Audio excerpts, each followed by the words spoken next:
obszarze cyberbezpieczeństwa nie ma miejsca na kompromis. Wspiera nas w tym również Komisja Nadzoru Finansowego, nasz nadzorca, wspiera nas również regulator, czyli Ministerstwo Finansów. My identyfikujemy technologię sztucznej inteligencji jako rewolucję.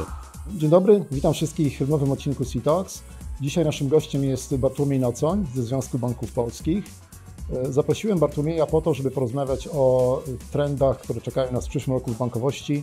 Cześć, dzień dobry wszystkim. Serdecznie zapraszam do wysłuchania mojej rozmowy z Michałem Żelazowskim z firmy SEE. Będzie o inspiracjach, innowacjach, rozwoju, trendach technologicznych i przyszłości.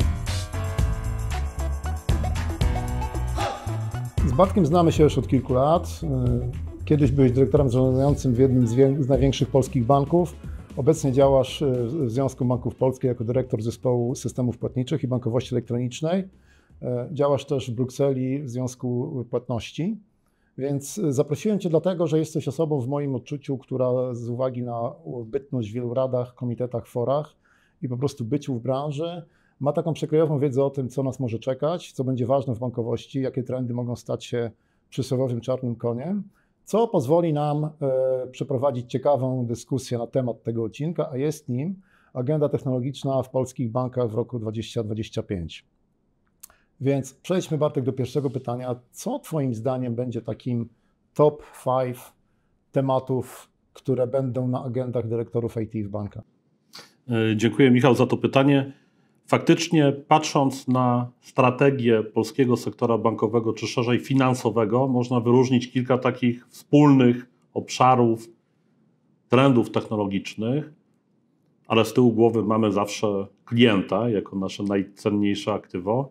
Trendów technologicznych, wokół których skupia się uwaga, koncentruje się uwaga polskiego sektora finansowego. Na pierwszym miejscu wyróżniłbym niezwykle istotny, aktualny trend technologiczny, trend społeczny, cyberbezpieczeństwo. Jesteśmy w momencie, w którym polski sektor bankowy, dynamicznie rozwijając swoją ofertę kanałów cyfrowych, zdalnej komunikacji z klientami, zaprosił klientów, konsumentów do aktywnego korzystania z bankowości internetowej, z bankowości mobilnej, z płatności mobilnych. Polski konsument, polski klient bardzo szybko adaptuje nowinki technologiczne, ale za tym idzie aspekt dotyczący właśnie cyberświadomości, cyberbezpieczeństwa. Jeśli popatrzysz na strategię polskiego sektora finansowego, te strategie są dostępne na stronach internetowych banków, tam cyberbezpieczeństwo dominuje, jest wiodącym tematem, wiodącym aspektem. Jeszcze ten kontekst, w którym jesteśmy w roku bieżącym, za chwilę rok 2025, czyli miejsce, położenie geograficzne, w którym się znajduje nasz kraj, sytuacja za granicą wschodnią. O to chciałem Cię zapytać, czy właśnie czujesz, że ten geopolityczny kontekst, zarówno wojna w Ukrainie, jak i też konflikty, które w innych miejscach świata się dzieją, czy to też rzutuje na zwiększone potrzeby w zakresie cyberbezpieczeństwa? Absolutnie tak, absolutnie tak. My w tej chwili jako sektor finansowy i w dyskusjach z prezesami banków, prezesami pochodzącymi z instytucji finansowych, osobami, które decydują o rozwoju technologicznym, ale również o kształcie oferty kierowanej za pośrednictwem elektronicznych kanałów dystrybucji. Ten temat cyberbezpieczeństwa również w kontekście trwającej wojny w Ukrainie i potencjalnych zagrożeń płynących zza wschodniej granicy, jest numerem pierwszym. My, tak jak mówię, w polskim sektorze finansowym, również jako Związek Banków Polskich, osoby, które decydują o kształcie i wyglądzie polskiego sektora bankowego, mówimy, że w obszarze cyberbezpieczeństwa nie ma miejsca na kompromis. Wspiera nas w tym również Komisja Nadzoru Finansowego, nasz nadzorca, wspiera nas również regulator, czyli Ministerstwo Finansów. Tutaj przed nawiasem cyberbezpieczeństwo jest tematem, którego na kompromis, którego to obszarze miejscu po prostu nie ma tutaj jakiegoś dodatkowego pola. Do tego dojdziemy przy punkcie o regulacjach, które nas czekają, ale DORA jest już chyba wszędzie na bardzo zaawansowanym albo powinna być etapie. Tak, to prawda, faktycznie w tym obszarze RegTechu, czyli zaangażowania regulacyjnego, przepisów, które trafiają do polskiego rynku, One wynikają oczywiście z regulacji Unii Europejskiej. Myśmy patrzymy na to dość tak oportunistycznie. Traktowaliśmy przez pewien czas te regulacje jako istotnie problematyczne w niektórych miejscach. Natomiast ponieważ rozmawiam z osobą zarządzającą obszarem technologicznym, dostarczającym ofertę technologiczną do polskiego sektora finansowego, więc chciałbym zwrócić na aspekt taki, że myśmy jako sektor troszeczkę nauczyli się lepiej, szybciej, sprawniej poruszać w tym gąszczu regulacyjnym i równocześnie przekuć problem, który historycznie te regulacje dla nas stanowiły, na wyzwanie i na szansę. Patrzymy jako sektor generalnie do regulacji, podchodzimy również w sposób oportunistyczny, właśnie wykorzystując te regulacje raz dla poprawienia swojej konkurencyjności względem innych naszych peersów, naszych konkurentów z innych rynków europejskich w szczególności. Z drugiej strony no też uczymy się, tak? W sensie jako sektor bankowy cały czas poprawiamy ten sposób, w jaki działamy, również w tym kontekście technologicznym, cyberbezpieczeństwa, ale również w kontekście ochrony konsumenta, podniesienia jego cyberświadomości i również ten element edukacji finansowej, która wynika poniekąd z regulacji, staramy się mieć na uwadze. Reasumując, wchodzimy w rok 2025 z pakietem nowych regulacji, ten, na który ty zwróciłeś uwagę, czyli regulacja DORA, mówimy na to cyber-RODO, cyberodporność sektora. Oczywiście DORA jako regulacja, ona dotyczy nie tylko sektora bankowego, nie tylko finansowego, bo to jest szersze spektrum działań. Ta cyberodporność, bycie gotowym i spełnianie tych zapisów. Oczywiście ono zajmowało polski sektor bankowy praktycznie przez cały mijający rok. Tym niemniej rozmawiając z koleżankami, kolegami odpowiedzialnymi za obszar IT operacji w polskim systemie bankowym, wierzę, że jesteśmy gotowi i będziemy gotowi na tą datę właśnie styczniową 2025 roku do tego, żeby spełniać przepisy tego rozporządzenia. Związek Banków Polskich we współpracy z jednym z wiodących konsultantów przygotował specjalny dokument o nazwie Standard DORA, w ramach którego przygotowujemy się jako sektor bankowy, dajemy niejako taki dodatkowy materiał, który wspiera sektor bankowy właśnie do bycia gotowym do spełniania przepisów regulacji DORA. W porządku, czyli po pierwsze cyberbezpieczeństwo. Wiadomo, banki są instytucją zaufania publicznego, pieniądze muszą być przede wszystkim bezpieczne. Co wskażesz jako punkt numer 2 na przyszły rok? Niewątpliwie aspektem, który ma charakter rewolucyjny, jest obszar sztucznej inteligencji, trendu technologicznego, jakim jest sztuczna inteligencja, w szczególności jej generatywna odmiana. Tak jak 20 kilka lat temu staliśmy u progu rewolucji, którą wywołał internet, następnie weszliśmy w obszar bankowości mobilnej, czy w ogóle urządzeń mobilnych i sfery mobilności, w kontekście właśnie trendu, jakim była mobilność i nadal jest mobilność. Następnie w polskim sektorze bankowym widocznie został rozwinięty obszar płatności mobilnych. Dzisiaj wchodzimy do sklepu i patrzymy, w jaki sposób klienci, konsumenci płacą za towary, usługi. Płatność telefonem jest niczym nowym, praktycznie widzimy to na co dzień. Tak, my identyfikujemy technologię sztucznej inteligencji jako rewolucję. Coś, co będzie istotnie, obserwując rynek, już wpływa i będzie jeszcze mocniej wpływało i będzie jeszcze mocniej widoczne praktycznie we wszystkich sferach naszego życia, w tym również istotnie dotknie zarówno tej sfery back-office'u, jak i tego, co my jako sektor bankowy, jako polskie banki będziemy dostarczać naszym klientom.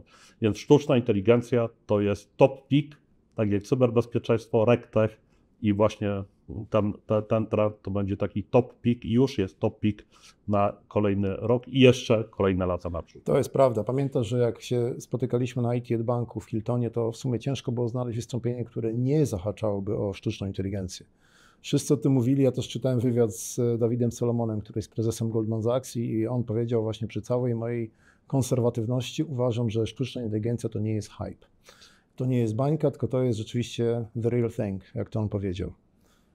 Trudno się z nim nie zgodzić, wręcz to, co mówi prezes jednego z największych banków inwestycyjnych na świecie, wyposażonego w ogromny kapitał. Jeśli popatrzysz na dokonania w dziedzinie inwestycji kierowanych, czy wydatków inwestycyjnych, nakładów inwestycyjnych kierowanych w rozwój technologii, czy też szerzej trendów technologicznych, które są ukształtowane tu i teraz i będą się rozwijać w najbliższych latach, no to faktycznie Stany Zjednoczone i Chiny to są te miejsca, w których właśnie istotne nakłady w wydaniu, czy to kapitałowym, czy też nakładów na zasoby ludzkie, właśnie idą w kierunku sztucznej inteligencji. To jest po prostu coś, w czym my jako sektor, jako ci, którzy kształtują jego kształt i wygląd, musimy uczestniczyć.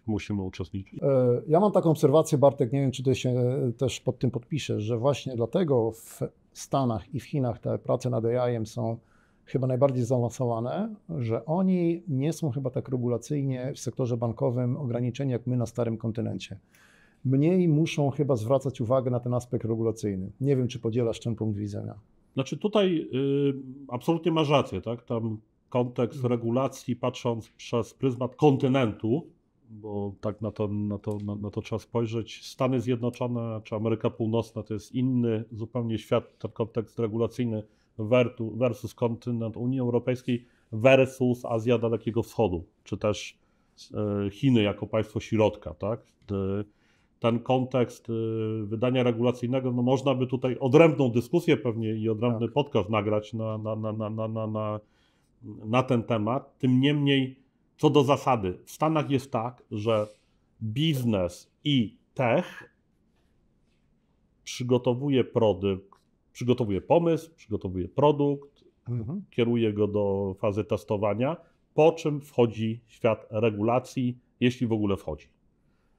W przypadku kontynentu europejskiego jest troszeczkę inaczej, mianowicie trochę chyba odwrotnie. Nie chcę powiedzieć, że to jest 180 stopni, ale tym niemniej jest to troszeczkę inaczej. Często jest tak, że to najpierw ten reg się pojawia, a następnie tech dopasowuje się do tej właśnie warstwy regulacyjnej, legislacyjnej. No właśnie, bo mam teraz komfort zapytania Ciebie jako eksperta, który działa w Europejskiej Radzie do Spraw Płatności. Czy właśnie to widzisz, że na początku Rada określa taki prawny framework działania, powiedzmy, tych płatności, na nich się skupmy, i potem rynek wypełnia to innowacją, czy jest trochę inaczej? Z perspektywy tego, co się dzieje w krajach strefy euro, jest tak, jak powiedziałeś, czyli troszeczkę kraje strefy euro nadganiają z jednej strony dług technologiczny, z drugiej starają się wypracować pewien kompromis w dziedzinie czy też wystandaryzowania obszaru płatniczego, czy też trochę nadgonienia, tak jak mówię, tej warstwy technologicznej, przeniesienia punktu ciężkości na przykład z plastiku na płatności mobilne.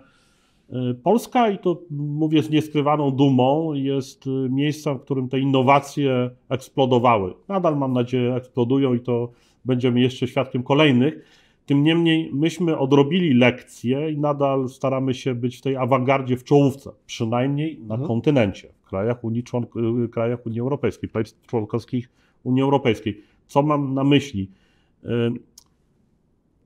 Trzymając rękę na pulsie innowacji, starając się być bardzo blisko naszych klientów, starając się patrzeć na nowinki i na trendy technologiczne, które powstają w różnych miejscach na świecie, polski sektor bankowy stara się szybko reagować.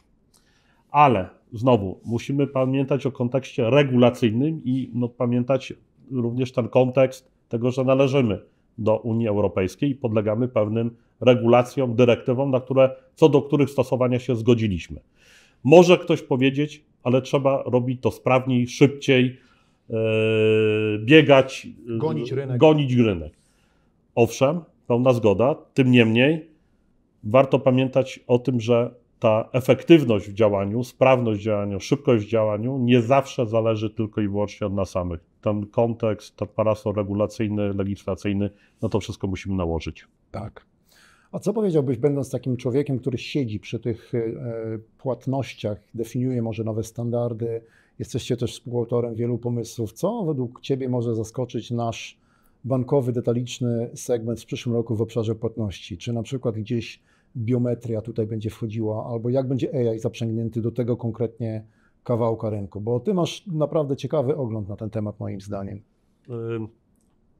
Bez podawania nazw i przykładów, ale z tego, co faktycznie widzimy i to, o czym nam mówią koledzy z Laboratoriów Innowacji Polskiego Sektora Bankowego, to, o czym rozmawiamy na Radzie Bankowości Elektronicznej przy ZBP, to, o czym mówią i o czym rozmawiamy z dostawcami pod parasolem Forum Technologii Bankowych, również z ramienia Związku Banków Polskich, widzimy pewne punktowe użycia sztucznej inteligencji, na pewno w tej warstwie automatyzacji procesu, robotyzacji pewnych czynności, a w szczególności jednego z obszarów, o którym mówiliśmy już kilka lat temu, mianowicie hiperpersonalizacji usług, w tym usług płatniczych, i to się już zaczyna wydarzać. Będziemy widzieli takich pierwszych prób użycia, pierwszych wdrożeń, będziemy tego świadkiem w 2025 roku. Drugi obszar, z myślą o wygodzie, upraszczaniu procesów klientowskich w zakresie sposobu użycia, redukcji procesu kroków do wykonania celem realizacji płatności, również na poziomie Rady Wydawców Kart Bankowych czy Związku Banków Polskich, we współpracy z organizacjami płatniczymi, czołowymi organizacjami płatniczymi Visa, Mastercard, realizujemy pewne projekty, które mają również przenieść punkt ciężkości a konto klienta celem uproszczenia, jeszcze większej wygody, minimalizacji liczby kroków celem płatności. Widzimy również jeden dodatkowy trend, mianowicie kwestia związana z płatnościami mobilnymi. Wyobrażam sobie, że wkrótce będę mógł podróżować po Europie i płacić blikiem zbliżeniowo w walucie euro, nie tylko w tych dwóch krajach, o których wiemy w tej chwili, że testy trwają, ale szerzej w różnych innych miejscach w Europie. To również jest jeden z aspektów, na który będziemy zwracać uwagę i będziemy go promować również z poziomu brukselskiego. Tak. A co byś powiedział właśnie, no bo tu delikatnie zaczęliśmy wchodzić w obszar embedded banking. To jest takie kolejne nośne hasło i właśnie chyba w obszarze płatności jest tak, że na przykład dostawcom e-commerce zwłaszcza najbardziej chyba zależy na ukryciu tego bolesnego doświadczenia płatniczego, trochę schowania tego całego procesu podawania numeru karty przed klientem. Tu też mamy Buy Now, Pay Later, całą tą inicjatywę. Jak czujesz, to się rozwinie w nadchodzącym roku? Znaczy, dotknąłeś ciekawego aspektu związanego z nową formą, nową usługą, jaką jest Buy Now, Pay Later, odroczoną płatnością, komponentem, którego można alternatywnie wykorzystywać na przykład w porównaniu do kart kredytowych. Jest eksplozja, faktycznie te usługi BNPL, one się istotnie rozwijają, faktycznie widzimy je praktycznie we wszystkich wiodących marketplace'ach, platformach e-commerce'owych w tej chwili. Jesteśmy krótko po Black Friday, po Cyber Monday, po tak zwanym tygodniu zakupów e-commerce'owych. PSP informował dosłownie 2 dni temu o imponujących wynikach z tytułu użycia blik i płatności mobilnych, płatności blikiem w e-commerce. Tak, ten trend będzie, uważamy, że ten trend BNPL będzie rosnący. Będziemy widzieli nowe modele, nowe pomysły w zakresie wykorzystywania i skrócenia tej ścieżki zakupowej w e-commerce. Widzimy również to, co wiodąca platforma na polskim rynku e-commerce'owym proponuje swoim klientom. Ten embedded finance, o którego zapytałeś, tak, to jest jeden z trendów. Dzisiaj technologie, które mamy dostępne, one będą go wspierać. Z punktu widzenia klienta, zamknięcie ścieżki zakupowej w 2-3 klikach powoduje super komfort, super wygodę, jeżeli jest to jeszcze opakowane dobrze od strony cyberbezpieczeństwa i cyberświadomości w zakresie użycia, no to ta myśl o tym, że te pieniądze musisz wydać, ona troszeczkę mniej boli. Dziękuję, Bartek, za odpowiedzi na te pytania. Postawimy tutaj kropkę tego odcinka, ponieważ dyskusja jest wartka i potrzebujemy ją kontynuować w kolejnym odcinku. Dziękuję Tobie, zapraszam do oglądania.